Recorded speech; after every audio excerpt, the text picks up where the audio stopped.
Lamphang ke Ïingdorbar Thawaiñ ke Jelau Thomas Isangma.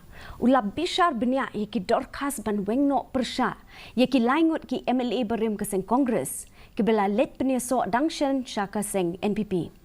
Lamphang ha ke jingsngo ke jong la ong ba karai ke bakam menshwa kalong ke badai nre.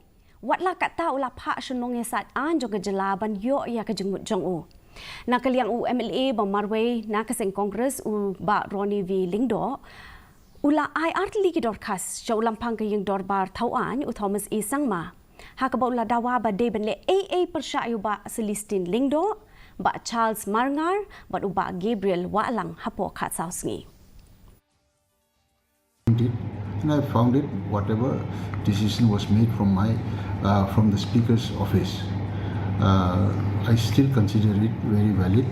So, but still then, I am, as I already told you, that I am referring it to the opinion of the Advocate General of Meghalaya State. That Speaker's office cannot take a decision on that. Speaker's office is only concerned about the knowledge that they are still the members of the Congress Legislature Party.